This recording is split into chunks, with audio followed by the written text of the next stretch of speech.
도전과 혁신을 응원합니다. 네, 안녕하세요.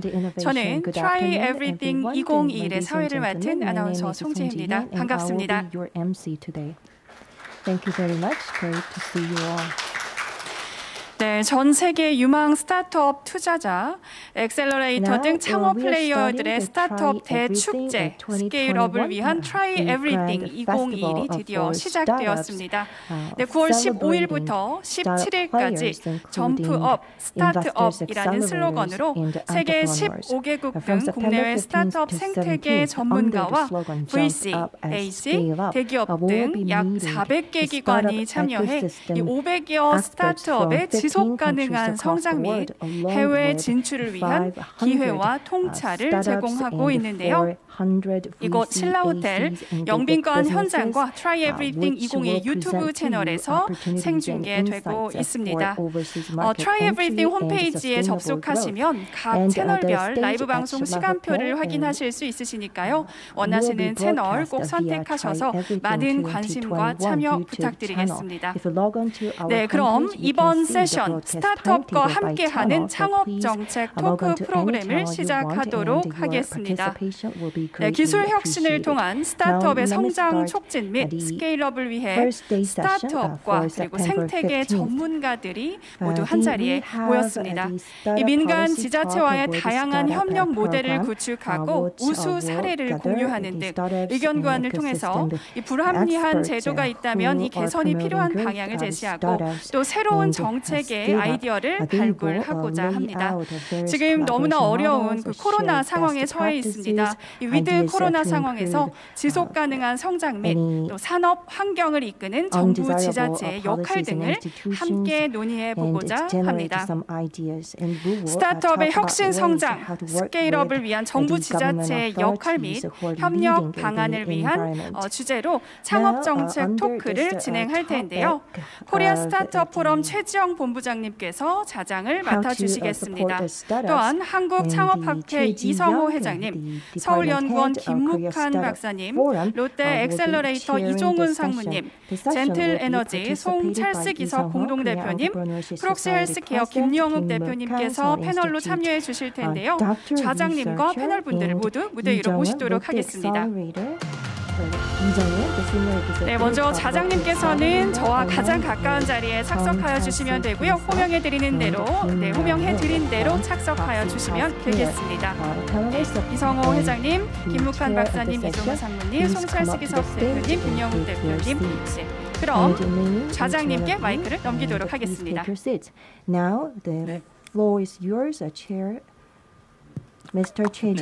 네, 반갑습니다. 방금 전에 소개를 받은 코리아 스타트업 포럼의 최지영 사업개발 본부장입니다. 저희가 오늘 Try Everything의 이제 첫 번째 세션이더라고요. 방금 전에 사회자님께서 굉장히 주제에 대한 그 말씀을 해줬는데 그 얘기를 들으면서 갑자기 좀 어깨에 무게가 굉장히 이렇게 폭넓으면서도 되게 중요한 주제를 다뤄야 되는 세션인 것 같은데요. 그래도 오늘 그 각 스타트업 생태계 분야에 굉장히 다양한 전문가분들을 잘 모셨습니다. 그래서 오늘 가능하면 저희에게 주어진 한 50분 정도의 시간 동안에 저희가 함께 특별히 스타트업 생태계의 성장과 또 정책적인 그런 여러 가지 인사이트를 나눌 수 있는 세션으로 최대한 열심히 잘 만들어 보도록 하겠습니다.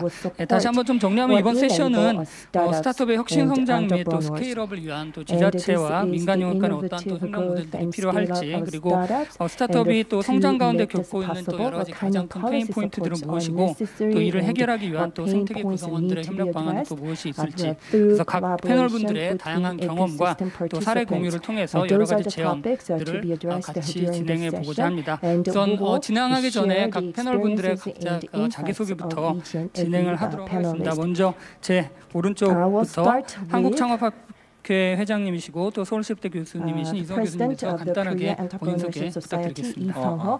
안녕하세요. 저는 서울시립대학교 경영학부에서 교수를 하고 있습니다. 이성호라고 하고요.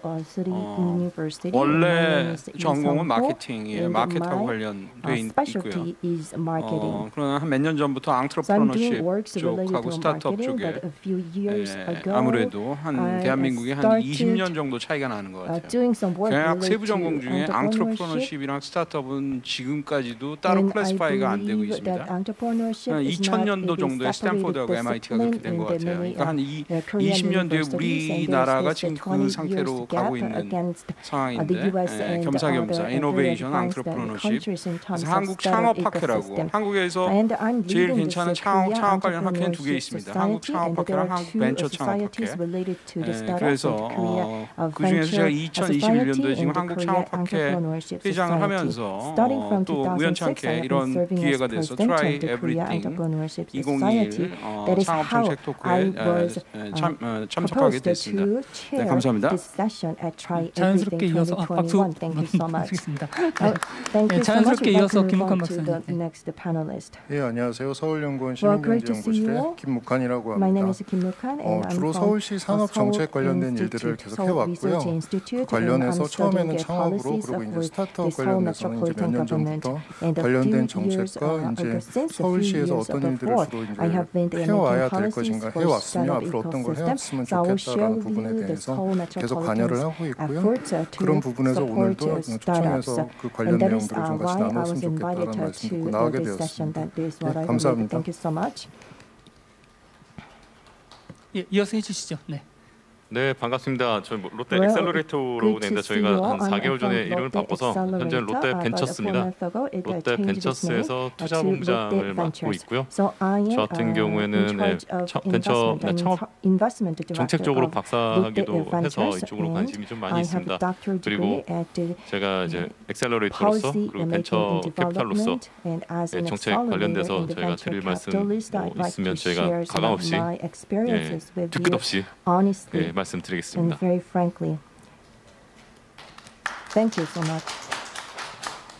네, 안녕하세요. 스마트 팩토리 솔루션을 공급하는 젠틀 에너지의 송찰스 기사 공동대표입니다.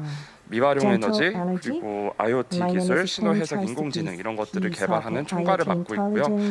국내에 많이 노후된 공장들이 있는 이런 신혁신 기술을 통합한 솔루션을 공급하기 위해서 열심히 노력하면서 오늘 패널 제의를 받게 되어 참석하게 되었습니다. 잘 부탁드립니다.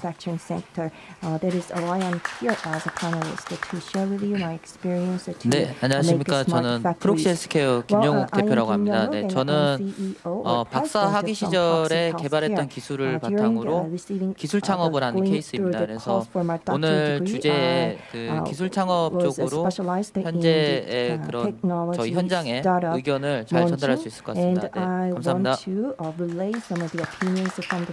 네, 감사드립니다. 그럼 이제 본격적으로 제가 패널 토의를 시작을 할 텐데 제가 오늘 그 오신 패널분들의 여러 가지 좀 프로필과 또 전문성 그 다음에 또 이번 세션이 좀 지향하고자 하는 그런 이제 주제들을 고려했을 때 특별히 이제 스타트업들이 성장하고 스케일하는 데 필요한 어떤 그런 요소들 크게 이제 4가지 분야로 좀 저희가 나눠서 하나씩 좀 얘기를 해보려고 합니다. 첫 번째는 이제 당연히 이제 투자 자금에 대한 부분들이 있겠고요. 이제 국내 스타트업 생태계 어떤 투자 환경이라든가 또 전반적인 투자 분야, 분포 등 여러 가지 현황들을 통해서 한번 리뷰를 해보고 국내 투자 관련된 정책의 장단점이나 개선 방향을 좀 논의해 보려고 하고요. 두 번째는 이제 기술 분야인데요. 그래서 국내 R&D 지원 정책의 여러 가지 현황들을 또 함께 돌아보고 또 특별히 좀 기술력 있는 기술 스타트업들을 육성할 수 있는 방안은 또 무엇인지에 대한 얘기들도 좀 함께 하고자 합니다. 그리고 이제 세 번째로는 이제 인재 부분입니다. 그래서 특별히 좀 소프트웨어 인재 부족이라든지 또 대기업 쏠림 현상이라든지 최근에는 사실 인재 이슈가 스타트업계는 굉장히 큰 화두가 되고 있는 게 사실인데요. 그런 우선 인재들의 스타트업 유입을 위한 또 방안들은 무엇인지에 대한 얘기도 함께 나누고자 합니다. 그리고 이제 마지막으로는 이제 글로벌이라는 부분인데 이제 국내 스타트업의 글로벌 진출 지원 정책이라든가 프로그램이 갖고 있는 또 여러 가지 또 한계점이라든가 또 개선점이 있다면 그런 것들에 대해서 함께 얘기해보고 또 특별히 이제 Try Everything은 또 서울시 주제의 행사이기 때문에 특별히 좀 지자체의 어떤 지원 정책에 대한 얘기들도 함께 나누는 그래서 전반적으로 4가지 주제를 통해서 지자체에 또 지원하고자 하는 것들을 마지막으로 이렇게 정리를 해볼까 합니다. 그래서 질문은 제가 드리면 자유롭게 다들 이제 말씀을 해주시면 좋을 것 같고요. 그렇게 본격적으로 질문하실 진행을 해보도록 하겠습니다. 네, 첫 번째 좀 투자에 관련된 얘기인데 뭐 지금 우리 롯데벤처스 이종훈 상무님도 와 계시지만 꼭 VC뿐만 아니라 또 투자를 바라보는 관점이 또 정책 쪽에서도 또 스타트업 입장에서 다양하게 있을 것 같습니다. 그래서 골고루 답변을 주시면 좋을 것 같습니다. 그 최근에 어떤 이제 보고서를 보면 그 국내 벤처 투자자 투자 규모가 이제 전체 GDP의 한 0.24% 정도 되고 그다음에 엔젤 투자 규모는 한 GDP 대비 0.29% 되는데 이렇게 퍼센트로 치면 굉장히 작은 것 같지만 실제로 미국, 중국 다음이거든요. 그래서 사실은 유럽의 어떤 선진국보다도 굉장히 좀 큰 규모를 자랑하고 있습니다. 그래서 전 세계에서 어떻게 보면 가장 좀 풍부한 어떤 벤처 투자 환경을 가지는 국가 중에 하나인 것은 분명한 것 같습니다. 그러나 이제 여러 가지 그렇게 양적인 성장들을 하면서 이제 몇 가지 이러이러한 부분들이 좀 개선돼야겠다는 요소들도 많이 있는 것 같습니다. 뭐 예를 들면 초기 스타트업에 대한 투자 비중이 좀 상대적으로 많지 않은가라는 그런 어떤 이슈도 있고요. 또 최근에 그 아산 나눔 재단의 보고서에 의하면 정부의 창업 지원 사업 역시 한 80% 정도가 초기나 예비 창업 중심으로 되었다는 그런 부분들도 있습니다. 그래서 실제로 스케일업이 필요한 3년차, 7년차 스타트업들에 대한 어떤 투자 지원 환경이 상대적으로 빈약하지 않는가라는 좀 의견들도 있고요. 그래서 이런 가지 전반적인 이런 부분들을 포함해서 일단 좀 러프하게 일단 시작을 해볼까 합니다. 그래서 현재 국내 투자 환경의 개선점에 대한 각각의 입장을 한번 좀 들어보면 좋을 것 같습니다. 그래서 어느 분부터 시작하면 좋을까요? 자연스럽게 눈이 이종훈 상무 쪽으로 가는데요. 현장에서 이제 투자를 가장 많이 좀 해보시고 또 억셀러레이터로서의 경험도 있으시니까 한번 뭐 편안하게 말씀해 주시면 좋을 것 같습니다. 네, 말씀하셨듯이 초기 투자 환경 굉장히 좋은 것 같습니다. 굉장히 플레이어도 많아졌고요. 투자를 초기 투자 다니는 걸 전문으로 하겠다라는 데들도 많이 생겨서 굉장히 다행입니다. 사실 되게 격세지감인 게 제 박사가 제가 논문을 2013, 4, 5년도 데이터 학부에서 진짜 우리나라 극초기나 초기 많이 해야 된다라고 그게 결론이었는데 불과 5년 만에 제 논문이 아주 쓸모없게 제 논문이 쓸모없게 돼서 한편으로는 되게 굉장히 반갑기도 하고 한편으로는 내가 뭐 한 거지 아니면 한편으로는 내 논문 때문에 이렇게 했나? 하는 생각도 좀 할 정도로 초기 투자가 굉장히 많이 늘어났는데 그러다 보니까 많이 초기 투자에 대해서 또 경쟁이 심해진 것도 사실이에요. 사실 저희가 어저께도 저희끼리 내부적으로 고민한 것도 있는데 실제로 저희한테 이제 신청 극초기로 들어오는 유입 스타트업 요청 온 경우가 올해 상반기 대비해서도 많이 줄었습니다. 사실은. 그래서 어떻게 보면 참 환경이 좋아졌구나. 우리만 필요한 게 아니라 우리 롯데 엑셀러레이터가 활동하다 보니 저희처럼 활동하는 데들도 많이 늘어나서 굉장히 좋은데 이게 또 아까 말씀하셨듯이 그 다음 단계에서 많이 좀 갭이 생겼죠. 그거를 이제 예전엔 뭐 크런치 A, 미국에서는 이제 크런치 A라는 현상이라고도 있었는데 그것도 좀 따라갑니다. 그런 현상이 있을 정도로 어떻게 보면 건강해진 거예요, 사실은. 아까 교수님께서 말씀하셨지만 20년 정도 우리가 늦었다고 했는데 그 투자에 있어서는 한 이제 5년 정도 크런치 A 얘기 나왔던 게 한 5년 정도 벤처 창업학회 논문에 하나 있었습니다. 크런치 A 현상이라는 게 한 5년 정도 되는데 그게 우리나라에서 지금 작년 올해 나오는 걸 보면 투자 쪽은 한 5년 정도 지금 된것 많이 따라온 것 같아서 굉장히 좋고요. 근데 다만 일부는 이제 공공에서 직접 투자하는 데들도 좀 그런 경우도 늘어났습니다. 사실 그 부분도 사실 저희 민간에서는 굉장히 한편으로 반기면서 한편으로는 좀 우려스럽게 보고는 있어요. 그러니까 공공에서의 직접 투자. 그게 한편으로는 스타트업들 입장에서는 어떻게 보면 조금은 더 쉽게 돈을 받을 수 있을 것 같지만 또 이제 그 투자란 게 사실 공공에서 투자로서 들어왔을 때 성격이 많이 민간하고는 다를 수 있거든요. 그래서 그 부분에 대해서는 스타트업들도 그렇고 그냥 바로 눈앞에 돈이기 때문에 무조건 좋다, 무조건 아까 뭐 정부돈이 나쁘다라는 건 아니고요. 네. 하지만 그런 자기네 투자가 필요한 성격과 민간 공공에 있어서 좀 잘 취사 선택해서 잘 이제 조언도 받고 하시면 좋겠고요. 그리고 정책 입장에서도 그런 파장 효과에 대해서도 좀 더 깊게 그냥 이때까지 좀 바뀌긴 했지만 아웃풋 위주로 얼마나 밀어냈고 쏟아냈냐가 성과하고 지표가 되거든요. 사실은. 그래서 정책 입장에서는 그 부분을 조금 고려해서 그러니까 아웃풋이 정답은 아니거든요. 꼭 올해 10억을, 20억을, 뭐 500억을 밀어내야 돼. 라는 관점에서 이제 조금 벗어날 때가 되지 않았나. 사실 제가 논문 썼을 때 그때 2012, 13, 14 그 데이터 때는 맞았던 것 같아요. 그래서 이런 현상이 일어난 건 요즘처럼 좋은 현상이 됐지만 이제는 좀 더 그때의 데이터를 가지고 좀 더 디테일하고 세밀한 정책을 필 때가 아닌가 그런 생각을 하고 있습니다. 감사합니다. 뭐 전반적으로 이제 되게 중요한 요소들 많이 말씀해 주신 것 같아요.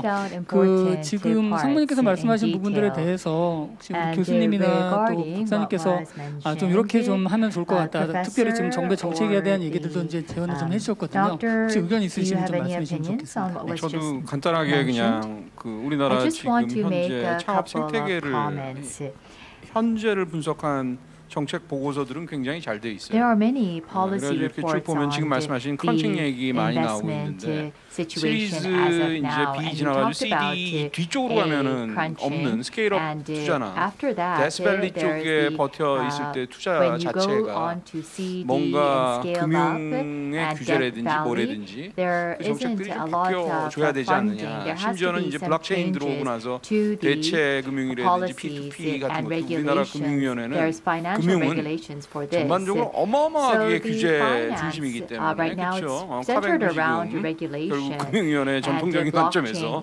그리고 있어서 뭔가 하여튼 좀 금융 쪽에서 이 뒤쪽으로 가서 하는 정책 스터디라든지 그 의견들이 반영이 돼서 정책도 사실은 좀 실패를 겪어야지 좋아질 수 있는 거 아니에요. 사실은 아무것도 안 해보고 그냥 무조건 틀어막고 있으면은 우리가 발전할 수 없으니까 그런 전향적인 세트하고 그런 분위기가 좀 형성되면 좋겠다. 그렇게 한마디 첨언 드리고 싶습니다. 네, 자연스럽게 마이크를 드신 김묵환 박사님도. And Dr. Moo-kyung Kim. 저는 이제 서울시 쪽 얘기를 좀 드려야 될 것 같은 게 I think I need to 주로 이제 예전에 벤처 그때부터 서울시 같은 지자체에서 할 수 있는 가장 큰 거는 사실은 공간 제공이었습니다. 그러고 나서 그 다음에 그나마 이제 최근에 잡았던 한 방향이 자체 펀드를 만들어서 지원을 하는 방향이 이제 새로 생긴 게 요즘입니다. 그 가장 큰 이유가 뭐였냐면 역시 한 5년 전 얘기를 하게 되는데요. 당시에 굉장히 많이 이제 스타트업이나 이제 창업하신 분을 여쭤보고 다녔습니다. 뭘 도와드리면 좋을까요? 제일 첫 번째 대답은 딱히 없습니다. 였습니다. 한 번 더 물어봐요. 어떤 걸 도와드리면 될까요? 그래서 돈이나 좀 많이 뿌려주시면 어떨까? 이게 두 번째 대답이었습니다. If you could support us 그러고 with 이제 5년이 funding. 지난 겁니다. And now 5 years have 그래서 passed. 이제 민간하고 공공이 Public and 같이 private 투자를 하는 이제 그런 상황이 벌어진 거고 저희가 처음 생각했던 것보다 또 이제 다른 상황들이 펼쳐지게 되는 상황들이 있는 거죠. 1, 2년 전만 해도 무슨 얘기가 있었냐면 다 투자는 괜찮은데 엔젤 투자는 그래도 우리가 좀 떨어지는 것 같다. 근데 그것도 한 1, 2년 사이에 상황이 바뀌어버렸습니다. 그래서 현 상황에서 정책에서도 제일 큰 고민 중에 하나는 어디까지를 공공이하고 어디까지를 민간이 해야 되는가에 대해서 이제 슬슬 다시 얘기해 볼 때가 됐다. 공간을 주는 것도 마찬가지고 펀드를 운영하는 것도 마찬가지고 다들 스타트업이라고 얘기하시는데 근데 공공이 갑자기 스케일업이나 대기업 쪽으로 투자할 수 있는 방법은 사실상 없거든요. 그렇기 때문에 어디까지를 민간이 하신다면 공공은 그럼 어느 쪽에 집중하면 좋을까를 지금부터 다시 좀 얘기를 하고 경계를 잡아가야 되는 상황들인 것 같다. 왜냐하면 예전에는 공간 제공하는 거 공공밖에 없었습니다. 초기에는 정말 막 90년대 때는 지금은 거의 같이 들어와 계시고요. 펀드도 마찬가지고 초기 투자하는 거는 따져보면 개수로는 서울 같은 경우에도 공공이 가장 많은 뭐 이런 상황들이 막 펼쳐지고 있더라고요. 그래서 이제 좀 단계를 구분해도 좋지 않을까. 초기 엔젤이나 아니면 초기 하는 부분은 뭐 공공도 어느 정도 자기를 하겠지만 뒤에 스케일업 쪽으로 가기 시작하면 여전히 공공에서는 졸업이라는 단어를 쓰는데 언제쯤 졸업시켜야 될지 졸업한 이후에 어떤 식으로 가시면 좋을지 이거에 대해서는 정책의 어떤 좀 아직 그레이 에리어들이 있어요. 그래서 말씀하신 부분에 대해서 완전히 동감하고 그 부분에서 같이 논의하고 여기까지는 어느 정도 정책, 여기까지는 또 민간이 이런 거를 이제 좀 논의할 단계가 되지 않았나 이제 그런 생각이 들었습니다. 그래서 그런 장을 이런 데서 좀 많이 만드는 게 필요하지 않을까 그런 생각을 해봤습니다. occasions like 논의 this 초반부터 굉장히 to 좀 have 중요하고 discussions like 그런 this. 얘기들이 많이 나오는 것 From the very 같습니다. beginning, I 사실은 think we 이런 are 고민을 하는 거가 having 어떻게 very 보면 사실 저희 important 창업 discussions. 선택회가 굉장히 훌륭하게 The 잘 fact 크고 that 있다는 we 반증인 are 것 같기도 해요. now 사실 talking about this 해외 and 나가서 pondering this issue 미니스트리 오브 shows SMEs 스타트업이 있다고 얘기를 하면 다른 나라 our 그 공무원들 startup 굉장히 놀라는 environment is 것들이 very 되게 good. 많아요. 그래서 실제로 When we go out and 스타트업을 say 위한 we have a 미니스트리가 있다는 것 ministry of 자체가 SMEs and 굉장히 다른 데서 startups, 부러워하기도 하는 it's 경우들을 종종 quite 보게 되는데 well 이제 그런 received 측면에서 by 지금 other 김옥관 박사님 굉장히 countries, 중요한 and 이슈를 they say 던지신 것 that it's 같은데 very encouraging 실제 that we have 스타트업 this 입장에서도 ministry. 되게 하시고 싶은 As a 말씀이 있을 것 startup, 같아요. I'm 실제로 sure 투자를 that you 받아가는 would like to 환경에서 say 공공과 something, 민간에 대한 또 and 기대치나 이런 것들이 there 있는데 might 그 be 스타트업의 some 목소리를 different 대변하는 측면에서 오늘 두 분 expectations. 대표님 오셨으니까 We 한 have 번씩 먼저 two 송 from 대표님부터 the 한 번씩 좀 startups, 말씀해 주시면 so 어떡합니까? could each of you make a comment 스타트업 on 입장에서 this? 사실 So from the 투자를 startup 급을 받아야 side, 되는 상황에서는 늘 굉장히 그냥 when 가슴 we're 푹 trying 막히고 to 힘든 상황이 receive 자주 오는 것 funding, 같아요. 근데 we 그 중에서도 are 그나마 뭐가 더 쉽냐라고 we feel that 한다면은 we are faced with 초기 many 아이디어만 가지고 있을 때 이걸로 barriers. 내가 뭔가를 And 해보겠다라는 when 거를 가지고 사실 we go 자금을 out 확보하는 거는 제가 보더라도 in the 많이 beginning 쉬워진 with 것 our 같아요. 지금은 ideas, it has 제가 become 4년 much 전에 easier. 가장 먼저 4 years 뭔가 ago, when I 해보겠습니다라고 했을 때 said 사실 그 that 누구도 I want 저에게 to try this out, when 제일 I 먼저 던진 was 질문은 pitching my 그거였어요. 그래서 proposal, the 매출이 very 언제부터 first 나와요? question 아니, that 아이디어가 was 지금 될지 안 asked 될지도 모르는데 was 그거부터 when are you 물어보시더라고요. going to 그러시다가 요즘에 record 이제 revenue? 저도 When are you 후배라고 get 할 만한 revenue? 창업가들이 And 생겨서 얘기를 these 하다 days, 보면은 however, 아이디어만 when I 두고 hear 가는데도 1, 2억 about 정도로 쉽게 what the 받더라라는 startups 점에 are 있어서 doing these 확실히 days, they can 말씀하신 go out 것처럼 with 지난 몇 only their 년간 굉장히 ideas and 급격하게 they can 발전된 receive funding for 제도들이 도입이 된 것 100 or 같습니다. 200 million 다만 Korean 이제 won. 거기는 이제 많이들 하시는 것 같아요. 아이디어는 사실 생각해내는 것도 어떻게 보면 쉽고 증명해내는 것도 쉬운 편이긴 한데 말씀하신 것처럼 이거를 시장에 빠르게 보급하고 확산하기 위해서 양산해내는 거는 사실 또 아이디어를 증명하는 거랑 또 다른 거라고 생각을 합니다. 그래서 증명하고 난 다음에 프로덕트 마켓 핏도 봐야 되고 그리고 이거를 실제로 수백, 수만 명의 고객들에게 이 제품을 뿌리기 위해서 또 그걸 증명해내기 위해서 해야 되는 것들도 굉장히 많은데 사실 이거는 업종마다 그리고 제품들마다 성격이 굉장히 다릅니다. 근데 대부분 정책들 또는 이제 그 투자사분들과 얘기를 하다 보면은 창업한 지 몇 년 되셨어요? 여태까지 얼마 받으셨어요? 왜 아직 거기까지밖에 못 갔어요? 라는 이런 질문을 굉장히 많이 받아요. 그래서 어떻게 보면은 그런 분들과 얘기할 때마다 느끼는 게 어떠한 성공 공식들이 정부 공공기관이나 투자자들 머릿속에 이미 있으시고 그 공식에서 벗어난 약간 독특한 형태의 사업 구조를 가진 스타트업들에게는 굉장히 받아들이기 어려운 그런 상황이 됐기 때문에 오히려 뭔가 거대한 도전을 해보려고 하는 사람들에 대한 지원이 쉽게 못 나오고 있는 게 아닌가라는 생각이 좀 들었습니다.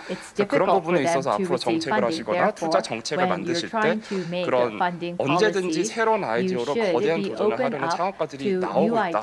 그 사람들을 우리는 어떻게 판단을 할 것인가라는 그 열린 마음으로 조금 더 봐주시면 좋을 것 같다는 생각이 들었습니다. 네, 저희도 비슷한 경험입니다. 네, 저희가 창업을 시작할 때 저희도 이제 기술 창업이다 보니까 논문 하나로 시작을 했거든요. 근데 그럼에도 불구하고 저희가 서울시에서 하는 그 상용화 프로그램에 합격을 해서 지원금을 받았고 그럼에도 불구하고 저희가 막 시제품이 나왔을 때 저희가 시드 투자를 받았습니다. 그리고 서울 창업허브에 입주도 했고요. 그런데 그래서 이제 초기에 말씀하신 것처럼 아이디어가 정착 씨앗을 딱 만드는 것까지는 시스템이 굉장히 잘 돼 있는데 다들 공통된 의견이 이제 그 다음 단계로 가면 데스밸리가 없어지느냐 아니고 데스밸리가 늦게 오는 거죠. 네, 언제 오냐면 이제 양산하거나 조금씩 이제 마케팅을 해야 될 상황에 데스밸리가 옵니다. 근데 그때 저희가 그 당시에는 저희 케이스로 보면 프리에이를 이제 유치를 하는데 저희가 한 6개월 걸렸거든요. 시드 투자는 한 2개월 정도만에 저희가 유치를 했지만 그 기간 동안 저희는 자금 조달이 굉장히 어려웠습니다. 그래서 금융 지원을 받기 위해서 가보면 전년도 재무제표가 이제 부실하기 때문에 자격이 안 되고 정부 과제나 이런 쪽 지원금 쪽은 기존에 한번 했기 때문에 안 되고 그다음에 민간 투자를 유치하기 위해서 가면 시드 투자 받은 것 시점으로 해서 현재까지 얼마나 성장을 했고 뭘 증명을 했는지를 보여야지만 다음 단계로 갈 수가 있습니다. 근데 그 과정이 이제 데스밸리가 오는 거거든요. 그러니까 우리가 데스밸리가 흔히 이제 창업 초기에만 온다고 하니까 초기에 어떻게 아이디어를 잘 구현할 수 있도록 하는 것에는 집중을 잘 하는데 그러다 그렇다고 해서 데시벨리가 없어지는 것이 아니라 이제 딜레이 됐을 때 그 부분에서 이제 역할을 하는 것이 저희들한테 필요하고 이제 그 부분에서 아까 저 박사님께서 얘기하신 것처럼 민간과 정부가 역할 분담을 좀 할 수 있다면 민간에서는 뭐 성적이 안 나는 회사에 투자를 하기는 쉽지 않죠. 그렇지만 정부나 이런 곳에서는 그럼에도 불구하고 큰 그림을 보고 그 중에서 어떤 크라이테리아를 만들어서 할 수도 있지 않나. 그런 것이 좀 있으면 훨씬 더 많은 창업가들이 꿈을 실현하는 데 도움이 많이 될 것 같습니다. 감사합니다. 그 다양한 의견들을 들어봤는데 그래도 종합적으로 굉장히 어떤 측면에서 굉장히 중요한 하나의 맥으로 짚어서 말씀을 다 해주신 것 같아요. 특별히 어떤 그 성장 단계별 그 투자 생태계에 대한 어떤 전문성이라든가 다양성을 확대하는 방안 그리고 그 안에서 민간과 또 공공이 어떻게 역할을 나눌 것인가 그로 인해서 투자의 어떤 질적인 그런 어떤 투자 환경을 어떻게 향상시킬 것인가에 대한 어떤 그런 질문들은 귀결이 되는 것 같습니다. 그래서 뭐 이런 부분들에 대해서 사실은 오늘 저희 이 세션에서 이 정책의 모든 분야를 나눌 수는 없는 거고 사실 굉장히 큰 주제이기 때문에 우선은 저희가 이제 이런 식의 좀 질문들과 저희 스스로 어떤 제언들을 드리면서 또 이런 부분에 대해서 정책 위반하시는 분들이 좀 많이 고려를 하시면서 진행하면 좋겠다는 생각을 해봅니다. 그러면 이제 자연스럽게 이제 그 다음 단계로 또 이제 질문들로 넘어가면 좋겠는데요. 이제 기술 분야에 대한 얘기들로 한번 좀 넘어가 볼까 합니다. 우리나라가 이제 인구수 대비 특허 출원수라든지 또 GDP 대비 또 R&D 투자 등이라든지 연구개발 투입이라든지 이런 것들이 실질적으로 이제 눈에 보이는 수치적 성과 측면에서는 이것 역시 되게 다른 선진 국가들에 비해서 이렇게 크게 뒤지지 않는 좀 그런 부분이긴 한데 그럼에도 불구하고 실제로 좀 기술을 기반으로 한 사업 그걸 실제로 사업화를 이룬 기술 기반의 스타트업들이 상대적으로는 전체적인 스타트업 규모에서는 크지 않은 것 같아요. 그러니까 저희 코리아 스타트업 포럼 같은 경우도 지금 한 1,700개 정도 되는 이제 스타트업들이 저희 회사로 있는데 분포를 보면 뭐 산업 분야는 다양하게 돼 있긴 하지만 실제로 그 뭐 오토어라든지 이제 플랫폼이라든지 좀 비행 기반의 스타트업들이 굉장히 많은 반면에 그래서 기술 기반의 스타트업들은 생각보다 좀 많이 없습니다. 그래서 실제로 좀 기술 기반의 스타트업들을 좀 성장해야 되는 것들이 굉장히 필요하다라는 이제 내용들도 의견들도 굉장히 많은 것 같아요. 그래서 이를 개선하기 위한 방안들은 어떤 것이 있을지. 근데 마침 오늘 보니까 오늘 오신 스타트업 대표분들 다 기술 스타트업 분들이세요. 그래서 그분에 대해서 일단 말씀을 해주실 수 같고 또 정책 부분에서 말씀해 주실 수 있을 것 같습니다. 그래서 국내에 어떤 이런 좀 기술 기반의 스타트업들이 성장할 수 있는 기반을 어떻게 만들 수 있는지에 대한 좀 의견들을 또 각자 한번 들어보면 좋을 것 같아요. 아까는 우리 이종상 분부터 시작을 했으니까 그럼 제가 지금 이왕 얘기 나온 김에 우리 그 대표님들부터 한 번씩 얘기를 하시면 어떡합니다. 그래서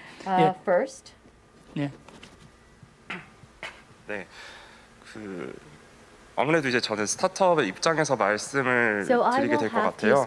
근데 이제 스타트업 하기 전에 저도 이제 대기업에서 기획직을 하면서 사실 오픈 이노베이션 계열에 있었습니다. 그래서 이제 다른 스타트업들의 기술을 평가를 하고 이거를 우리 기업으로 가져오기에 과연 적절할 것인가 이런 것들을 평가하는 일들을 해왔었는데요. 사실 그때 국내외 상관없이 거의 모든 대학이나 국제연구소에 나온 기술들을 제가 있었던 기업에서 기술 상용 를 시키기에는 부적합하다라는 판단이 나왔었습니다. 그렇게 나왔던 이유가 사실 기술 자체가 보면 굉장히 뛰어납니다. 기술들 중에서 뭐 사이언스지나 아니면 네이처지에 나는 논문들도 있고 뭐 정부 기관으로부터 100억 이상의 그런 연구 자금을 확보해서 만드는 기술들이 있었는데 그런 기술들을 가지고 사업화하는데 부적합하다라고 했던 가장 큰 이유 중 하나는 양산화가 불가능하다는 거였습니다.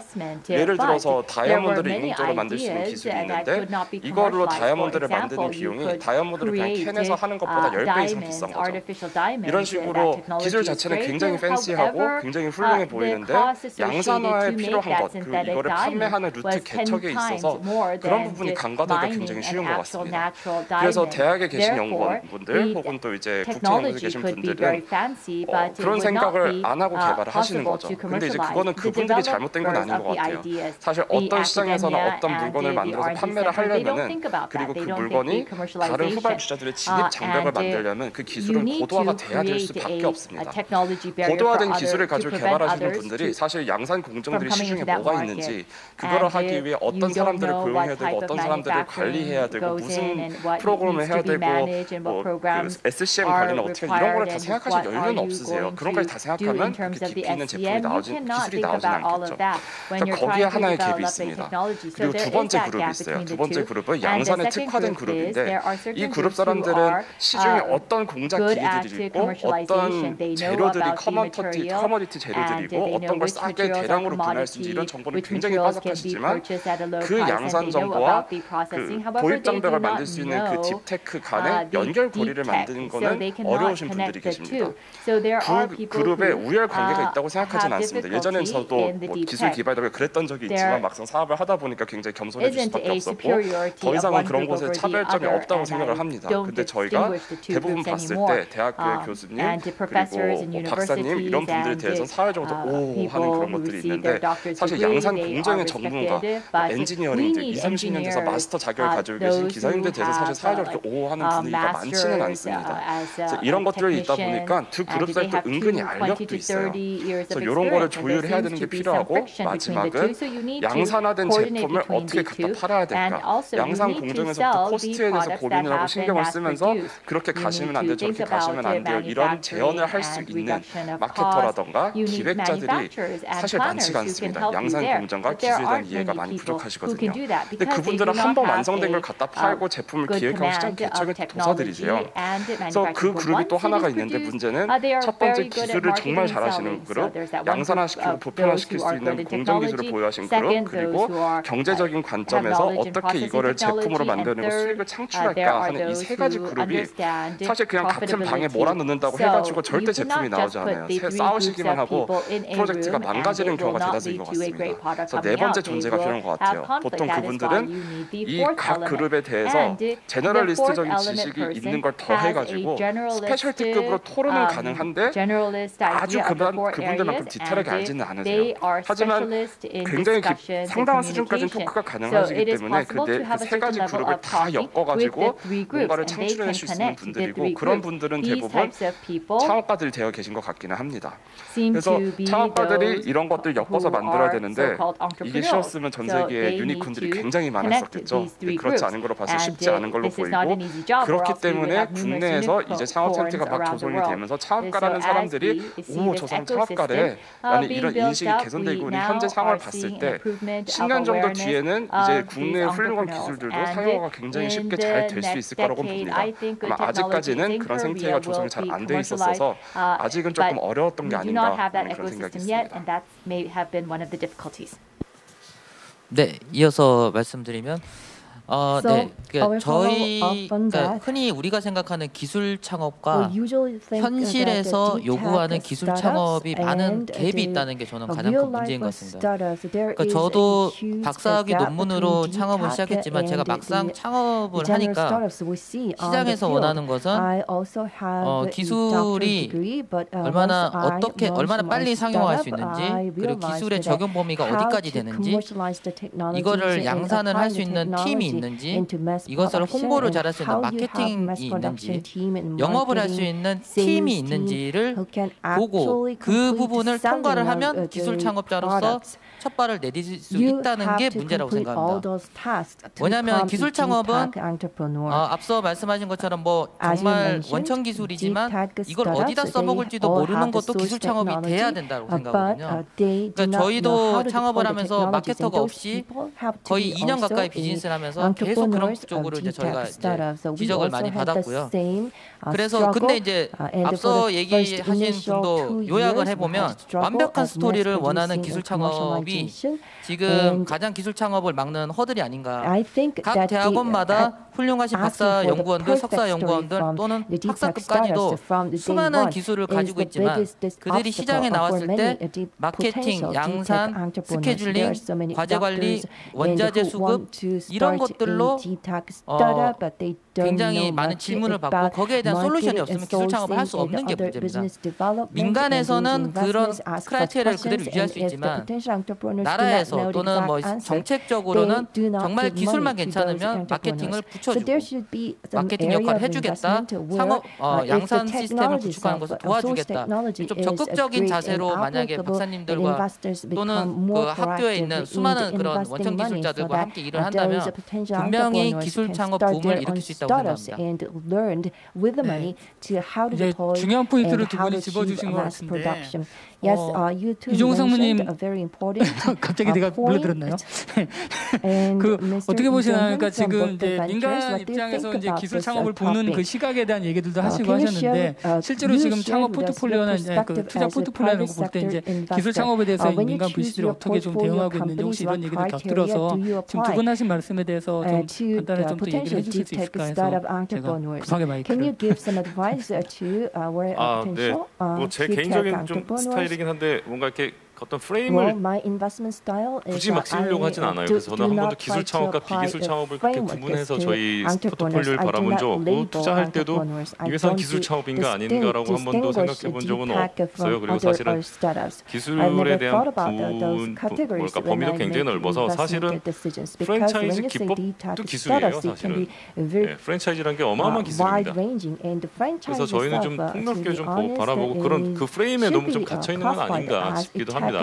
근데 이게 내 창업들이 어떤 원천적인 기술을 좀 가지고 거기에 베이스 있냐 없냐 좀 사실 그 부분에 대해서 좀 깊게 생각해야 될 거는 어떻게 보면 진입 장벽과 경쟁 역량이에요. 사실은 그 입장에서 좀 독보적인 기술 그리고 남이 하기 어려운 기술을 좀 갖고 그걸 베이스로 했느냐 안 했느냐 차이 좀 있습니다. 그렇게 좀 구분을 그런 걸로 구분할 필요도 없어요. 사실 너무 기술 창업이냐 아니냐에 저희는 이제 굉장히 오래 좀 어떻게 보면 해묵은 좀 주제 아닌가 싶기도 합니다. 사실 실제로 제가 뭐 존경하는 어떤 교수님께서 책 쓰신 책도 기술 창업 원론인가 뭐 이런 책이 5년 전에 나온 것 같은데 그때는 맞았는데 지금은 사실은 저희 우리나라에서 굉장히 좋은 기술로도 많이 창업하고 계시고 이 두 분처럼 그리고 겉으로는 아니지만 사실 밑단으로 들어가면 어마어마한 기술들이 들어오고 있는 창업들이 많아서 거기서 좀 벗어나셨으면 하는 차원이 있고 근데 바라는 건 뭔지 알겠습니다. 그 차원에서는 이제 정책적으로 좀 제가 말씀드리고 싶은 거는 좀 정말 기술 창업이 중요하고 키우고 싶으면 좀 기다릴 줄 아는 이거는 최소 5년에서 10년이 있어야 진짜 이제 세계적인 그리고 남들이 따라하기 어려운 기술들이 좀 육성이 되거든요. 사실 그거에 대해서 기다릴 수 있는 정책 그리고 한 정권에서 해결하려고 하는 그거에서 벗어나는 그 프레임에서 또 벗어나는 기술 육성 정책 그게 좀 더 중요할 것 같습니다. 방금 말씀하신 프레임에 갇혀있지 마라. 방금 말씀하시는데 우리 교수님께서 살짝 마이크를 만지작하신 걸 제가 봤어요. 그래서 왜 이렇게 기술 창업 얘기가 계속 나오냐면요. 전 세계적으로 뎁슨 컬리지라고 왜 GAM이라고 그래가지고 글로벌 안트로프로너십 모니터링이라고 그래가지고 매년 나라마다 조사를 해요. 근데 거기 이제 구분 중에 하나가 기술 창업, 혁신형 창업 때 소위 생계형 창업, 니세시티 베이스드 창업해가지고 나누는데 이게 우리나라 정책을 하는 사람들의 당황함이 어디서 나오냐? 국가 GDP 대비 R&D 예산, 기술 R&D 예산은 거의 탑 수준이에요, 대한민국이. 탑 수준인데 문제는 생계형 창업이 대부분으로 나오거든요. 그러니까 이제 정책하는 사람들 입장에서는 아이고 이게 돈은 돈대로 썼는데 기술 베이스로 클래시파이 되는 성공의 창업은 안 나오니까 그렇게 계속 강조를 하고 그렇게 들어가는 것 같아요. 간단한 말씀만 드리면 아까 저기 우리 창업하신 분들 사장님들 얘기를 들어봤더니 결국은 지금 이제 그 원천 기술이나 그런 것들은 사실은 대학이 굉장히 중요한 역할을 해줘야 된다고 봐요. 근데 이제 대학은 퍼포먼스 자체가 그냥 특허를 냈느냐, 뭐 영국적이 나왔느냐 그래서 개수를 따지면 밀리는 게 없는데 그게 마켓하고 연결되는 건 대학의 책임이 지금까지는 아니라고 생각을 했으니까 그 갭이 있는 것 같은데 이제 그 갭을 인식하고 있는 것 같아요. 그래서 그런 것들이 이제 잡혀나가면 좋은 것 같고 다만 제가 굉장히 좀 제가 학교에 있어서 그런지 혼자 막 문화적으로 생각을 해봤어. 문화적으로 뭘 생각을 했느냐? 역사적으로 생각을 해봤어요. 한국, 일본, 중국을 이렇게 비교해봤는데 중국 살벌하잖아요. 중국이 왜 이렇게 협력이 서로 잘 되는가 그러는데 협력 단위가 어떻게 되냐면 이게 굉장히 재밌는 얘기인데 그러니까 중국은 누구를 위해서 죽냐면 왕을 위해서 죽습니다. 그렇죠?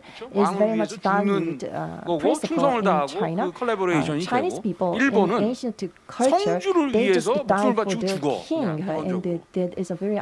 조선시대가 좀 길었지만 유교 문화가 컸지만 대한민국은요 왕을 위해서 절대 안 죽습니다. 대한민국이 누구를 위해서 죽어요? 가문을 위해서 죽습니다. 가문을 위해서 죽는 이 컬처야. 그러니까 어떤 의미에서 보면은 소집단주의가 한국, 중국, 일본 중에서 우리나라가 제일 심한 나라. 아직도 이름에 어디 이씨예요. 뭐 제가 저기 경주이시긴 하지만 어디 김씨예요. 이 루트가 김치 박혀있듯이 딥 루티드 DNA에 있는 거예요. 그러니까 서울대 중심의 창업, 카이스트 중심의 창업 그것까지 내 이해를 해. 엘리트 창업이라서 기술 창업이라서. 왜냐하면 뭐 스탠포드랑 뭐 다 있으니까. 근데 그거 외에 나머지 컬래버레이션 오픈 비즈니스 모델 미국에서 그 옛날부터 나왔는데 왜 우리는 그렇게 안 될까? 그랬더니 이게 뭐냐면 시간이 좀 걸리는 게 있는 것 같아요. 문화가 바뀌는 게. 그러니까 오히려 젊은 세대로 가면 한 30대부터 너나 뭐 첩보 튀고 이게 오히려 좀 가능한 세대가 되고 40대가 인비트윈이고 50대 이상 가면은 벌써 스테레오타입으로 아직도 그렇잖아요. 고향이 어디세요? 우리나라 사람들 보면 물어보는 게 아니 만나가지고 일 얘기를 하지 몇 년생이에요? 고향이 어디세요? 뭐 이런 얘기들을 하고 있기 때문에 정책도 좋아지고 좀 젊어지면 오히려 젊은 세대에서 이러한 저기 협업이라든지 아니면 마켓을 보는 눈이라든지 이렇게 가는 것들이 좀 더 좋아질 것이다. 다만 우리가 안고 가야 되는 하나의 핸디캡은 뭐냐? 나라가 적고 인구가 적기 때문에 스케일업을 할 때 글로벌을 생각을 안 하면 얘기가 되기 힘들다. 그 점만 강조드리고 싶습니다. 진짜 생태계를 바라보는 굉장히 다양한 시각 측면에서 이제 사회 문화적인 시각까지 있습니다. 네. 그 뭐 고향을 묻고 심지어는 혈액형을 묻고 이런 게 이제 사실 이제 질문이 떨어져 쌀 때도 있는데 네, 맞습니다. 예, 지금 하신 말씀도 또 굉장히 또 저희가 또 새겨 들어볼 만한 말씀이 아니었나 싶습니다. 혹시 김묵건 박사님 뭐 더 하실 말씀 있으실까요? 예, 부담은 안 가시죠? 네. 부담이라기보다 기술 창업이라고 얘기하시면은 굉장히 말하기가 어려우실 텐데 좀 아까 얘기하신 거에서 서울에서 하기 힘든 부분이 딱 있습니다. 양산 단계로 넘어가면 서울에서 하시기가 굉장히 어렵습니다. 왜냐하면 서울이 제조업이 많지 않기 때문에. 그래서 상당한 거리를 이제 떨어져 있어야 되고 기본적으로 수도권 얘기를 하지 않으면 어렵습니다. 그런 부분에서 기술 스타트업이 왜 나오기 힘드냐라는 것 중에 제가 가지고 있는 가설 중에 하나는 우리나라 스타트업의 중심이 테헤란노라고 그렇습니다. 왜냐하면 좀 아까 굉장히 많은 행위자들이 있다고 말씀해 주셨잖아요. 저희가 실리콘밸리를 최고로 쳐주는 이유 중에 하나는 거기 있는 지금 굉장히 중요한 행위자들이 다 이웃입니다. 대학도 있고 공장도 있고 창업자도 있고 벤처캐피탈도 있고 그래서 중간에서 누가 중재하는 팀이 없어도 자체적으로 중재해서 그런 걸 만들어낼 수 있는 문화가 생겨날 수 있었다. 근데 우리나라 테헤란노는 벤처캐피탈이 있고 스타트업은 굉장히 많습니다. 근데 대학이 딱히, 공장이 딱히. 그래서 기본적으로 얘기하기 시작하면 우리나라 스타트업의 대다수가 흔히 얘기하는 기술 창업 쪽으로 많이 가지 못했던 것이 아닐까. 이건 제가 가지고 있는 가설입니다. 그런 상황에서 할 수 있는 건 뭐냐. 저는 어찌됐건 이게 지역으로, 거점으로 해결이 안 된다고 하면 생태계로 해결해야 된다라는 측면이고 지금까지는 그런 학습 과정이 아니었을까. 그러니까 그런 상황에서 벤처캐피탈에서 기술을 보는 눈을 가지게 되고 창업에서 그런 부분들을 연결할 수 있게 되는 거에서 이제 무르익는 과정에 왔을 것 같다. 이제는 어떤 게 사업화가 되고 되지 않는가를 볼 수 있는 상황이 되고 지금 단계에서 도움이 될 수 있다면 공공 어떤 연구소에서 나온 걸 사업화했던 거 작년을 보면 제일 성과가 좋았던 게 애트리였습니다. 애트리가 가장 성과가 좋았던 이유는 내부에 전문 사업화 전문 조직이 있습니다. 그러니까 안에서 그런 게 해결이 안 된다면 자체적으로 계속 전문 조직을 만들어서 왜냐하면 그 외에도 법률적으로 회계적으로 아니면 기타 이제 지적재산권이나 등등을 해결해 줄 수 있는 거를 생태계 쪽에서 갖춰지지 못했다면 조직에서부터 시작해서 나가는 것도 방법이겠다. 그래서 사업화에 특화된 조직이라는 거를 갖다가 어떤 단계에서든지 좀 얘기를 해볼 수 있는 상황이 되면 좋겠고 그게 벤처캐피탈 안에서 생기건 아니면 지자체 수준에서 생기건 아니면은 이제 스타트업 분야에서 그런 것들을 갖다 고민해보건 그런 단계가 있으면은 지금 저희가 얘기하는 왜 이렇게 R&D에서 사업화가 멀지 사업화에서 기술 창업 이런 게 왜 이렇게 멀지 이걸 좀 중재할 수 있는 여지가 정책적으로도 아니면 내부에서 어떤 전략적으로도 갖출 수 있는 여지가 좀 있을 것 같다. 뭐 그런 생각을 하고 있습니다. 네, 감사합니다. 굉장히 또 재밌는 시각을 말씀해 주셨어요. 오늘 사회문화적인 시각부터 이제 도시 생태학적인 시각까지 이르기까지 전반적으로 우리가 흔히 말하는 기술 창업, 물론 이제 이 프레임에 갇혀져 있는 기술 창업이라는 의미보다는 정말로 뛰어난 어떤 원천 기술을 확보하고 그다음에 기다려주는 그런 창업 생태계, 그다음에 투자 생태계, 그다음에 기술 창업을 지원하는 생태계를 위한 여러 가지 좀 고려할 요소들이 그냥 단순한 하나의 정책과 지원으로 되는 거가 좀 아니라는 좀 느낌 많이 받았습니다. 그런 부분에서 다양한 것들을 좀 같이 고려하면서 정책들이 지원되면 좋겠다는 생각을 해봅니다. 네, 이제 저희가 이제 투자랑 기술에 대한 부분들이 좀 중요한 그런 이슈들을 한번 다뤄봤는데 이제 세 번째로 좀 인재 부분을 다뤄봤으면 좋겠어요. 사실 이거는 제가 들어오기 전에 이제 살짝 이제 패널분들하고 같이 얘기하면서 김욱환 박사님도 얘기했지만 인재 부분 진짜 너무 어렵다. 이거 한 번에 해결 안 된다. 어떡하지? 이런 얘기들을 종종 했습니다. 사실 최근에 이제 스타트업들이 인력난 호소하는 스타트업들이 굉장히 많습니다. 사실 저희 회원사들 대상으로 그냥 설문조사할 때 가장 많이 응답률이 높은 게 바로 인재 부분입니다. 인재 부분을 해결할 수 있는 뭐가 있다 그러면 정말 많은 대표님들이 정말 특별같이 물어보시고 궁금해하시고 어떻게 하면 좋을지 특별히 뭐 개발자 부족 현상은 뭐 여기저기서 굉장히 많이 나오는 이야기이기도 하고요. 그리고 근데 이제 뭐 그러다 보니까 이제 중급 개발자들 실제로 바로 현업에 바로 쓸 수 있는 어떤 그런 어떤 중견 개발자들을 채용하는 부분들이 굉장히 어렵고 또 몸값은 올라가니까 초기 스타트업 입장에서는 채용이 어려운데 또 최근에 뭐 여러 가지 고용노동부에서 하는 사업들도 많고 기본적으로 소프트웨어 인재 양성하는 프로그램들은 많지만 또 그렇게 오는 친구들은 흔히 우리가 얘기하는 이제 그 네카라쿠베를 되게 선호하는 그러면서 또 실제로 스타트업으로는 가지 않는 여러 가지 이제 미스매칭들이 굉장히 많은 것 같아요. 그래서 뭐 소프트웨어 인재 양성 사업도 추진하고 있고 또 스타트업들 대상으로 하는 인건비 지원 사업들도 하고 굉장히 많은 사업들이 있기는 합니다. 그러나 여전히 좀 어려운 것 같아요. 사실 쉽지는 않지만 스타트업의 인재 부족 현상 우리 일단 또 스타트업 입장에서 어떻게 보시는지 또 각자의 좀 생각들도 얘기를 한번 좀 들어봤으면 좋겠습니다.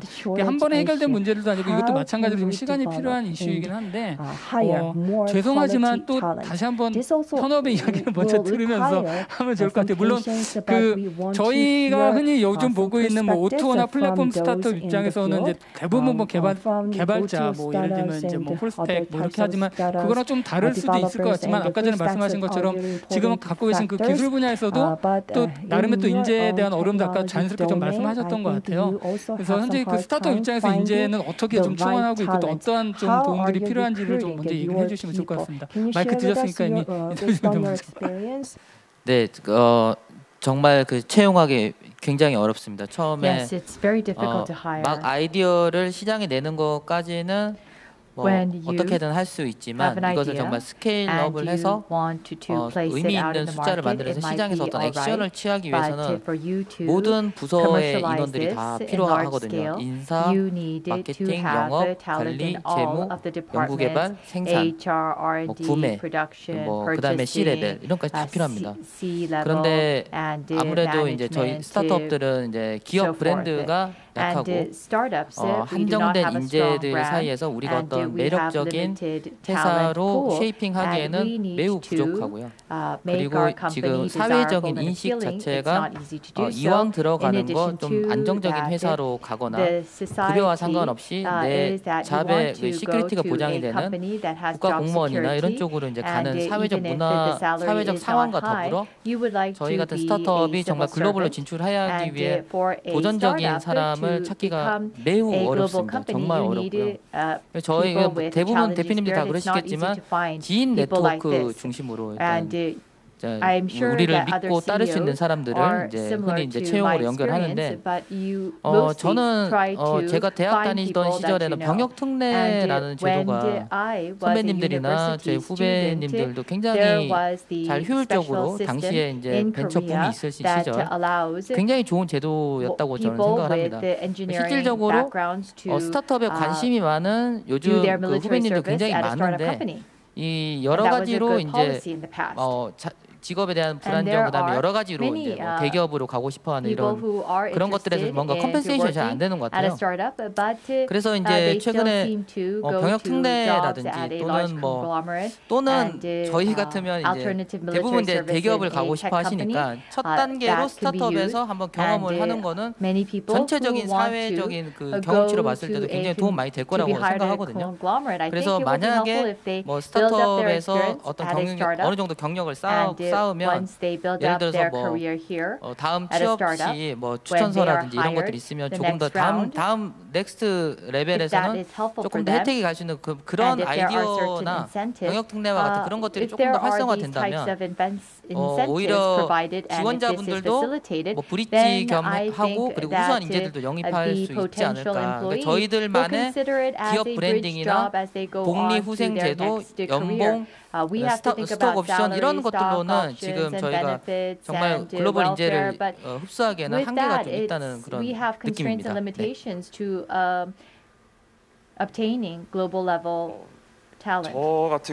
저희 같은 경우는 이제 특히 저 같은 경우는 사실 개발자분들을 어떻게든 모셔오는 것보다 차라리 고객사한테 가서 죄송합니다. 인력 난으로 인해서 제품 딜리버가 좀 한 달 정도 뒤로 미뤄야 될 것 같습니다.라고 말씀드리는 게 훨씬 편할 정도로 인재 영입이 굉장히 어려운 거는 저희가 모두가 당면한 현실인 것 같습니다.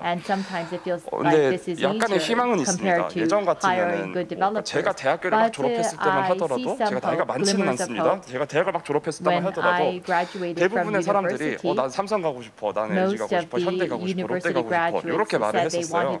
근데 지금은 대부분의 사람들이 아까 말씀하신 네카라쿱의 조금 더 당토까지 해가지고 거기를 가고 싶어라는 거를 봤을 때 이미 전통적인 대기업 위주의 그런 취업보다는 이제 좀 더 혁신적이고 도전적인 곳으로 가는 문화 자체는 좀 조성이 되지 않았나 싶은 건 있습니다.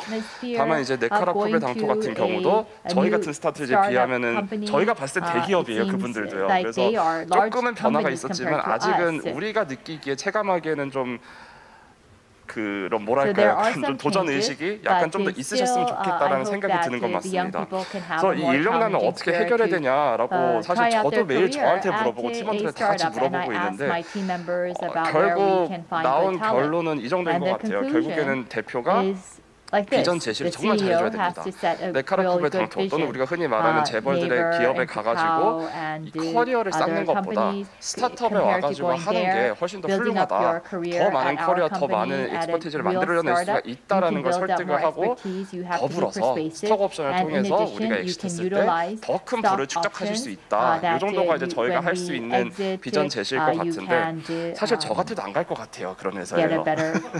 아니, 스톡은 뭐 언제 될지도 모르고 쫙 될 수 있는 가능성도 있고 그리고 말이 좋아서 많은 경험인지 뒤집어서 말하면 가서 구르라는 거거든요. 모든 코드 풀스택을 다 하라는 건데 저 같아도 웬만하면 안 갈 것 같아요. 연봉도 낮다 보니까.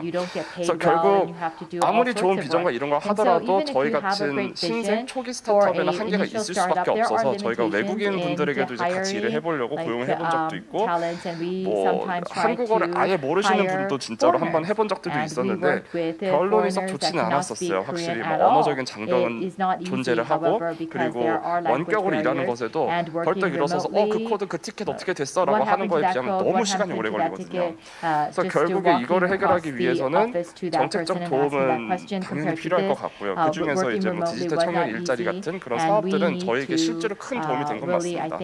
다만 그런 정책 자금에 있어서 지원금의 한계가 있기 때문에 실제로 와서 바로 다음 날부터 저희 회사 제품에 바로 코드를 짜서 넣어줄 수 있는 그런 정도의 인재들은 사실 그런 지원금으로 잘 오지는 않습니다. 그래서 좀 머리를 짜봤습니다. 저희도 어떻게 하면 좋을까 해서 저희 직원분들한테 좀 물어보고 왔는데요.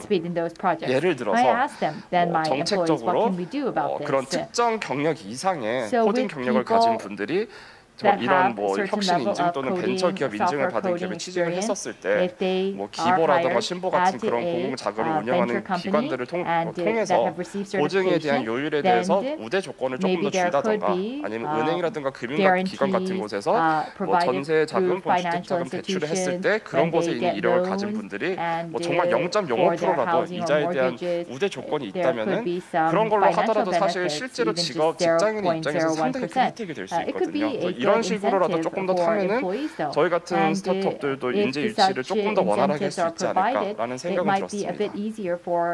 감사합니다.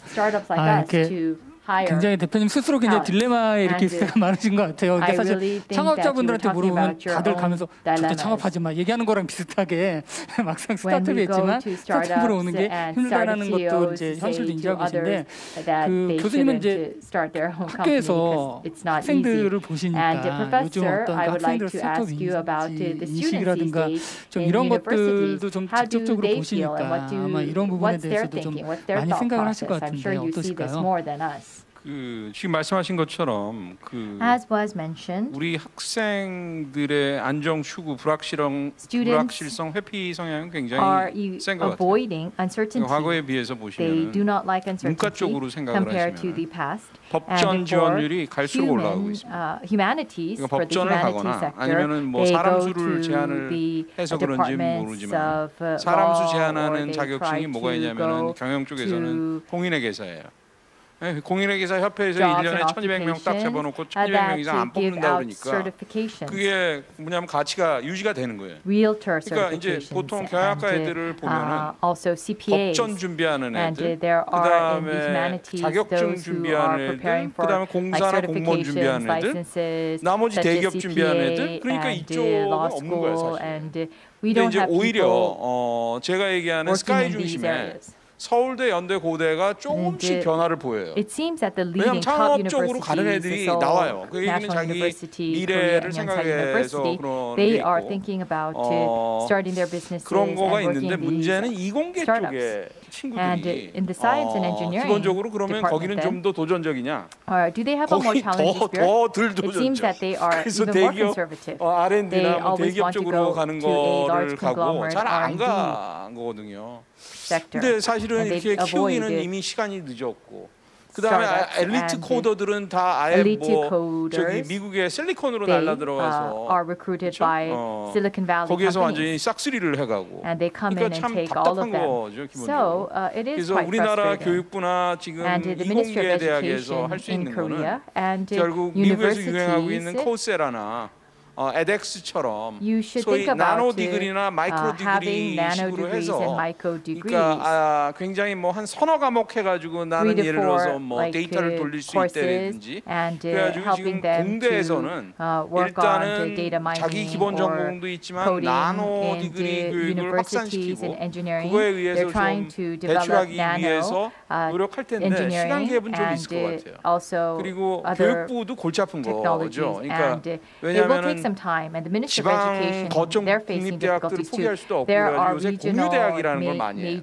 혁신 공유대학 그래가지고 뭐 AI 공유대학은 전국에 12개 학교가 같이 움직이고 뭐 빅데이터 공유대학 해가지고 이제 트라이되고 있는데 제가 좀 그러니까 학교에 있습니다. 좀 건방진 소리를 하려면 정책부에서 중기벤처부가 중기청에서 저기 부된 거가 얼마 안 됐잖아요. a bit 힘이 약해 아직까지 제가 보기에는.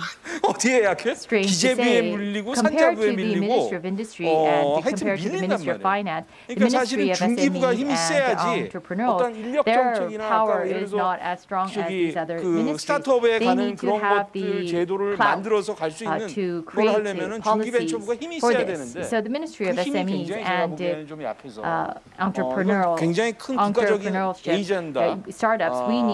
뭐 심지어 말하면 차기 정권이나 대통령이 항상 창업이랑 그 스타트업을 강조했지만 이게 실질적인 인력 정책으로 그러니까 돈 하는 거 외에 아까 병역 특례 얘기도 나왔지만 뭔가 실질적인 인력 정책까지 가야지 단기적으로는 풀릴 수 있지 않을까 개인적으로 그렇게 생각합니다. 그 아까 전에 이제 그 송 대표님도 말씀하셨지만 뭐 이제 청년 디지털 일자리 이런 사업들도 있고 생각해 보면 이제 아까 투자 환경도 많아지고 실제로 이제 지원금도 많아지는 만큼 이제 돈 들어왔는데 돈이 들어온 만큼 인재가 똑같이 늘어나지는 않는 상황인 거잖아요. 청년 디지털 일자리로 돈을 받았다고 해서 개발자가 갑자기 0명이었다가 100명으로 늘어나는 것도 아니고. 근데 이제 그러다 보니까 이제 이게 지원이나 이런 것들이 점점 성장한 만큼 그 인재가 따라오지 못하는 사실 그 부분이 이제 저희가 이제 막 겪게 되는 지금 시기라는 생각이 굉장히 많이 들어요. 그래서 이제 이런 그 굉장히 투자나 지원이라든지 이런 것들과 같이 갈 수 있도록 이제 인재가 같이 엮어지는 것들이 지금 굉장히 필요한 시점이라는 생각이 많이 듭니다. 혹시 두 분 중에서 또 관련돼서 얘기를 해주실 수 있으면 지금 말씀 안 하시는 김묵관 박사님, 인재 관련해서 없으시면 넘어갈까요? 네, 너무 어려워서 저도 학교에도 있어봤고 엑셀러레이터, VC, 뭐 스타트업도 해보니까 있어봤지만 너무 어렵습니다. 네, 이거는 진짜 어렵습니다. 그냥 간단하게 저기 중장기적으로는 해법을 얘기하시는 분들이 있는데 적어도 단기적으로는 딱 말씀드릴 그런 게 있는 것 같지는 않고요. 유일하게 그나마 얘기했던 거는 이제 그 안에도 이제 임금 갭이 있는 양반들에서 지방하고 여성 얘기들은 아직도 하고 있기는 합니다. 그리고 서울에서 하는 분들하고 다른 쪽으로 매칭이라는 얘기도 하고는 있는데 이건 제 생각에는 지자체에서도 이제 좀 길을 열 수도 있는 부분 아닐까. 같이 매칭을 한번 해보시면 어떨까. 뭐 이런 부분. 그리고 나머지는 다른 얘기들은 사실은 다 중장기적으로 공급을 드린다는 얘기 때문에 정말 고생하시고 계시다라는 말씀을 드리고 일종으로 참고하시면 어떨까. 그 정도만 말씀드리면 좋을 것 같습니다. 예, 참 위로의 말씀을 두 분께 전하면서 저희도 이제 사실 1,700여 개 스타트업을 대표하는 대표 단체라고 있지만 사실은 그 올해 말부터 내년까지는 저희도 가장 큰 화두가 지금 인재라서 정부와 관련된 사업들도 사실 인재 지원 사업 쪽으로 굉장히 많이 좀 포커싱을 두고 있어요. 그래서 조금씩이나마 좀 단기적인 효과라도 좀 날 수 있게 해서 최대한 노력을 해보도록 하겠습니다. 예, 저희가 굉장히 너무나 이렇게 깊이 있게 아주 좋은 얘기들을 많이 해주시는 가운데 벌써 시간이 굉장히 많이 지났어요. 그래서 이제 조금 좀 더 남았는데 그래서 마침 이제 한 가지 이슈 저희가 아까 서두에 말씀드린 글로벌 이슈 하나 남아 있어요. 그래서 글로벌 이슈랑 자연스럽게 이제 뭐 마지막 제언 같은 것들 하면서 마무리를 하면 좋을 것 같습니다. 지금까지 이제 국내 스타트업 뭐 생태계 이런 얘기를 했지만 또 역으로 사실은 이제 국내 스타트업의 어떤 대외 개방성 이런 부분들도 좀 얘기하면 되고 사실 인재라는 부분도 어떻게 보면 해외 또 우선 인재들이 많이 들어오면서 그 안에서 이렇게 경쟁들이 일어나는 것도 굉장히 중요하다는 생각이 들어요. 사실 실리콘밸리의 인재 풀을 보게 되면 사실 그런 다이나믹들이 굉장히 있는 부분들이 있지 않습니까? 그래서 반드시 꼭 미국에 있는 분들만 아니라 뭐 인도, 중국 다양한 인재들이 와서 섞이면서 그 안에 또 경쟁이 일어나고 풍부한 어떤 인력 풀이 있는 것처럼 대한민국에도 어떤 그런 좀 열린 인재 풀이 필요하지 않을까라는 생각도 드는데 자 그런 것들 포함해서 어떤 국내 스타트업의 어떤 투자 지원 정책이라든가 또 그 이런 부분들 관련돼서 이제 글로벌리 또 저희가 지금 물론 열심히 잘 하고 있지만 또 글로벌 진출하는 데 있어서 또 현재 스타트업들이 겪는 어려움이라든지 좀 지금 현재 있는 전 정책이 좀 개선점도 같이 있을 것 같습니다. 자연스럽게 또 글로벌 경쟁력 이야기도 좀 해보면 좋을 것 같아요. 어느 분이 먼저 좀 해주실 수 있을까요? 네, 감사합니다. 사실 아까 제 인재 때 얘기를 할까 하는데 글로벌 쪽에 있어서 안 한 게 그 부분이 방금 말씀하신 부분이 그게 두 가지를 해결할 수 있는 게 글로벌 인재예요. 사실 어쩔 수 없이 근데 또 트라이 해보셨으니까 되게 굉장히 멋진 도전을 하신 거고 어쩔 수 없이 하셨겠지만 그 부분이 사실 두 가지를 해결해 줄 수 있는 게 이제 해외 뭐 제가 요즘 서울시를 보면서 이게 또 서울시 관련돼서라서가 아니라 가장 아쉬운 게 글로벌 다양성입니다. 서울시가 왜 세계적인 도시가 될 것 같기도 하고 안데 인가 아닌가 헷갈리는 것 중에 하나가 가장 먼저가 우리가 지금 제가 오늘 일상에서 진짜 외국인을 한 명도 못 본 것 같아요. 이런 대도시는 아마 못 본 것 같아요, 진짜. 이런 대도시는 제가 본 데 중에. 그러니까 이게 종의 다양성, 인류의 다양성. 이렇게 낮은 도시는 모르겠습니다. 서울에서도 일부 지역 가면 또 아니라고 하긴 하겠지만 제가 그렇게 저도 뭐 아주 변두리에 있었던 것도 아니고 지금 테헤란로 있다가 시내에 와서 있는데 그 부분이 해결되면은 되게 또 아주 쉽게 해결되기는 어렵겠죠. 사실 그래서 그러니까 뭐 정부 입장에서도 스타트업이 글로벌 진출에 대해서 어떻게 하면 좋겠냐 하겠지만 사실은 회사에 일하시는 분들이 다양성이 생기면 그건 너무 자연스럽게 되는 것 같아서 좀 어렵더라도 사실은 그 부분이 가장 빠른 방법 아닌가 싶기도 합니다. 정부를 믿고 누구를 믿고 교육부를 믿고 뭐보다 정말 지금 아까 하신 그 트라이가 그 노력이 가장 베스트 노력이 아닌가 제가 경험했고 느꼈고 제 스스로 생각했던 것 중에 가장 최고의 노력이시고 방법 아닐까 싶습니다. 솔직히. 다른 분들 자연스럽게 마이크 교수님. 저도 아까 인재 관련한 거랑 연결된 건데 뭐 많은 얘기가 있을 수 있는데 우리 상무님이 그 얘기를 해주셨잖아요. 지금 뭐 서울에 다니시는 곳은 외국 사람 보기 힘들다. 근데 우리가 지금 몰라서 그렇죠. 대한민국이 전반적인 통계를 보면요, 지역의 그 지역으로 가면 어마어마한 거의 외국인화돼 있어요. 농사짓고 그 일선들 보면 그게 이제 첫 번째가 안산이 첫 번째 그 공단 케이스로 인해서 안산에 235개의 국적을 가진 사람들이 모여 살고 있고요.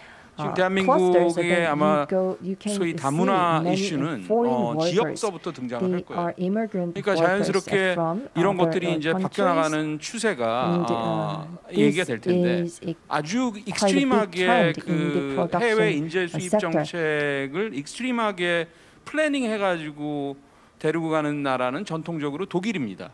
우리가 어떤 스펙이 없으니까 그쪽은 완전히 이민을 촉진을 하자.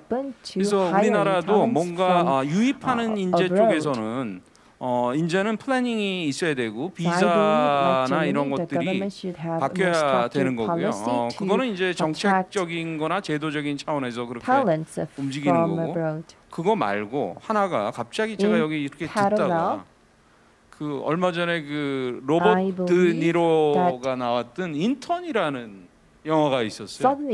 그게 임플라이하는 게 뭐냐면 지금 엑소더스가 시작이 됐습니다. 베이비붐 세대.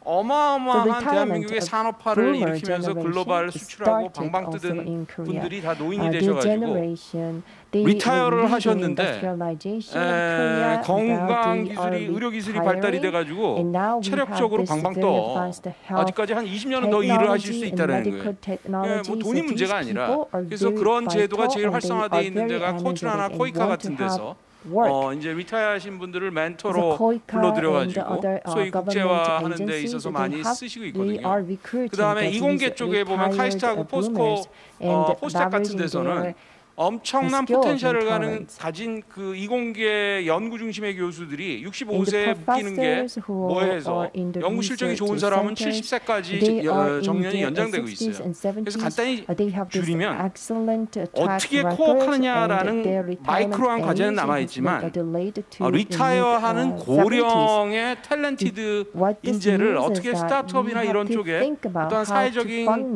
컨트리뷰션이나 가치 차원에 이렇게 좀 할 수 있는 일터를 만들고 그 사람들의 리소스를 쓸 수 있는 그러한 아이디에이션이나 창업이나 지원책이나 제도가 생겼으면 좀 좋겠습니다. 감사합니다. 사실 이제 시간을 저희가 마무리해야 돼서 더 하고 싶지만 그래서 글로벌과 인재 이야기로 사실 어떻게 보면 가장 어렵고 중요한 주제로 저희가 이제 마무리를 했는데 그러면 이제 두 분 말씀하셨으니까 우리 남은 박사님이랑 이제 두 분 대표님께서 짧게 마지막 하시고 싶은 말씀하시고 그리고 마무리하면 좋을 것 같습니다. 김묵환 박사님부터 함께 하시죠. 저는 앞에는 얘기해 주셨으니까 점점 이제 스타트업 하는 데가 복잡한